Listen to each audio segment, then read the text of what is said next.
بسم اللہ الرحمن الرحیم۔ السلام علیکم ورحمۃ اللہ۔ میں ہوں آپ کا میزبان فضل دادوان۔ آپ دیکھ رہے ہیں اپنا YouTube channel voice of truth اور فیس بک پیج۔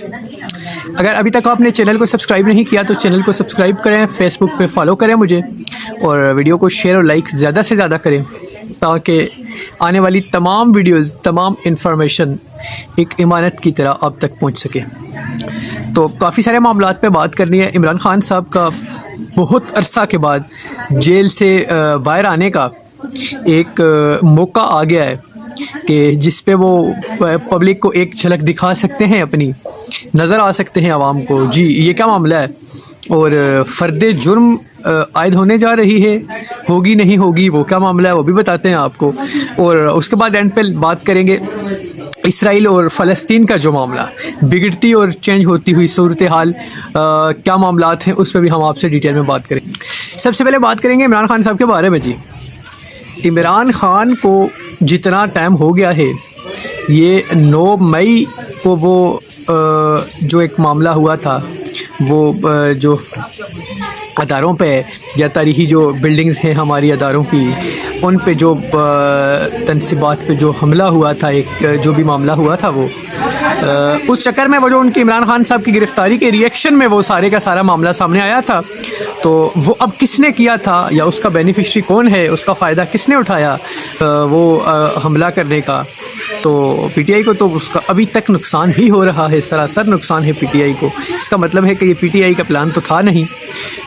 یہ جن کو فائدہ ہو رہا ہے، جو خوش نظر آ رہے ہیں، جو آ رہے ہیں، خوش بھی نظر آ رہے ہیں، اور جو آ رہے ہیں،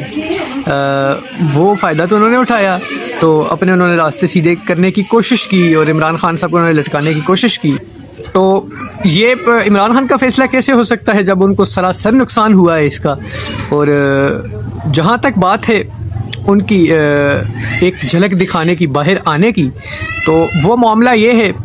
اس کا پس منظر جو ہے، پس آئینہ جو معاملات چل رہے ہیں وہ میں آپ کے سامنے رکھ دیتا ہوں۔ توہین الیکشن کمیشن یہ کیس تھا جی، فواد چودھری، اسد عمر اور عمران خان صاحب تینوں پہ۔ توہین الیکشن کمیشن میں اسد عمر صاحب کو تو کچھ ریلیف ملا، ابھی تک مکمل وہ وہاں سے بری نہیں ہوئے، لیکن کچھ ریلیف ان کو ملا۔ فواد چودھری صاحب کی مشکلات بڑھ رہی ہیں دن بدن، اور عمران خان صاحب ان پہ فرد جرم عائد کرنی تھی جی، ان کو وہ توہین الیکشن کمیشن میں ان کو سزا سنانی ہے، اور وہ سزا سنائی جانی ہے 24 اکتوبر کو وہ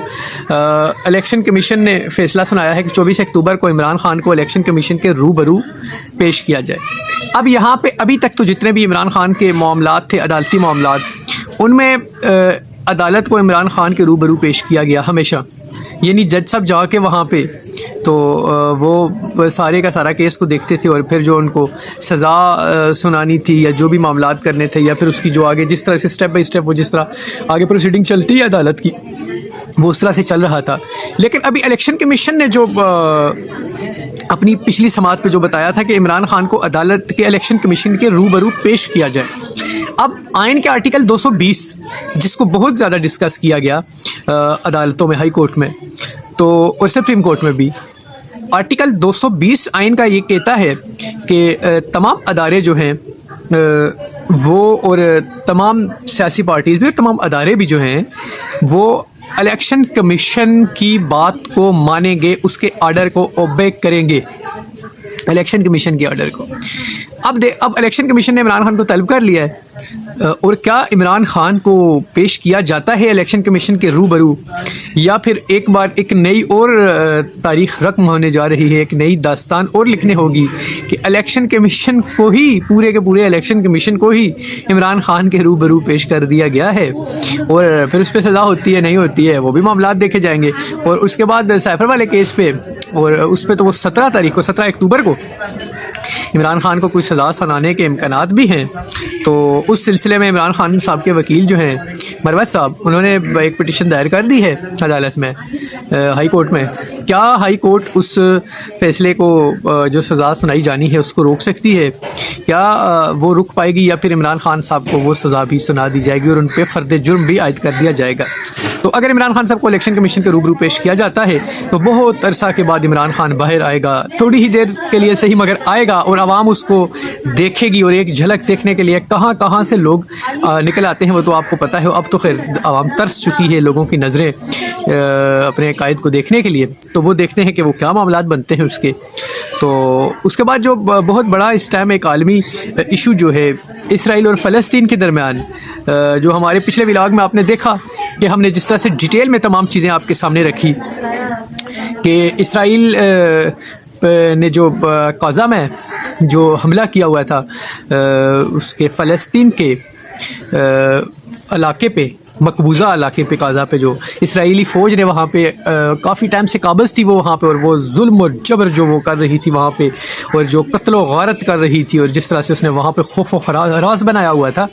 تو وہ سارے کے سارے معاملات ہم نے آپ کو اس میں ڈیٹیل سے بتایا۔ آپ جا کے ہماری پچھلی ویڈیو کا وزٹ کر سکتے ہیں، اور اس کا اینڈ پہ آپ کو لنک بھی دیا جائے گا، آپ وہاں سے جا کے اس ویڈیو کو دیکھ سکتے ہیں اور سارے معاملات کو آپ سمجھ سکتے ہیں کہ کیا سینیریو بنتا جا رہا ہے یہ۔ تو وہ اب انہوں نے فلسطین نے جو وہاں پہ ان کے ایجنسی جو ہے اٹیک کیا، اسرائیلی جو وہاں پہ ٹروپس تھے ان پہ 5000 راکٹ انہوں نے تقریباً گرائے، اور وہاں پہ جو کیجویلٹیز بھی ہوئی، اور جس طرح سے وہاں پہ جو زخمی ہوئے وہ، اور ان کے تقریباً 25 آفیسران کو بھی انہوں نے یرغمال بنا لیا۔ تو یہ کافی ٹائم کے بعد انہوں نے بڑا ظلم سہنے کے بعد انہوں نے یہ ایک ریٹیلیٹ کیا ہے۔ تو اب دیکھنا یہ ہوگا کہ جس طرح سے یونائٹڈ نیشن نے جو ایک بیان دیا وہ تو جاتا تو اسرائیل کے حق میں جاتا ہوا نظر آ رہا ہے۔ آپ نے کہا کہ یہ دہشت گردی کی ہے، کہ اگر جو ہے اسرائیل ابھی تک جو وہ ایک ظلم ڈھا رہا تھا، اور مظلوم برما کے مسلمان اور جو آپ کے فلسطینی مظلوم مسلمانوں پہ اور مسجد اقصیٰ کی جو توہین کر رہے تھے وہ لوگ، جس طرح سے وہ ظلم کر رہے تھے، وہ اس کو آپ نے جس طرح میں نے پہلے بھی بات کی کہ آپریشن کا نام دے رہے تھے، اور جب یہاں سے ریپلائی آیا، ریٹیلیٹ ہوا، جب ایکشن کا جب ری ایکشن آیا، تو اب آپ نے اس کو کہہ رہے ہیں کہ یہ دہشت گرد ہیں، یہ کوئی مسلمان اسلامک ٹیررزم، اور آپ مسلمانوں کو دہشت گردی کا ٹیگ آپ مسلمانوں پہ لگا رہے ہیں۔ یہ کہاں کے انصاف ہے، یہ کہاں کا، اور یہ کس قسم کی آپ نے یہ یونائٹڈ نیشن ایک بنائی ہوئی ہے، اور انسانی حقوق کے جو آپ نے یہ ادارہ بنایا ہوا ہے، وہ کیسا ادارہ ہے کہ جب ان کو اسرائیلیوں پہ جب ابھی ہوا یہ ان کا نقصان ہوا تو اس نے آواز اٹھانی شروع کر دی، فلسطینیوں پہ جب ظلم اور ان کا نقصان جانی نقصان ہو رہا تھا آپ نے آواز نہیں اٹھائی؟ کیا ان کی وہ جان قیمتی نہیں ہے؟ کیا اسرائیلی فوجیوں کی جان زیادہ قیمتی ہے؟ ہمارے نزدیک تو کوئی بھی کسی بھی انسان پہ ظلم نہیں ہونا چاہیے، لیکن جو پچھلے ایک عرصے سے ہم یہ جو ڈرامہ دیکھتے آ رہے تھے، کیا وہ غلط نہیں تھا کہ جو اب انہوں نے رپلائی کیا تو آپ اس کو کہہ رہے ہو وہ غلط ہے؟ ترکیہ نے بھی، کل میں سن رہا تھا ترکی کے صدر طیب اردوان نے جو ایک دیا بیان، انہوں نے کہا کہ امریکہ جو اوپن حمایت کر رہا ہے اسرائیل کی، یہ ہم کسی صورت میں نہیں ہونے دیں گے، اس طرح سے آپ پارٹی بازیاں نہیں کر سکتے، اور اس طرح سے آپ معاملات اگر کریں گے تو پھر اس طرف بھی ایک بلاک بن جائے گا۔ تو پھر یہ ایک اگر معاملات وہ خان صاحب کہا کرتے تھے کہ جنگ اگر شروع ہو جائے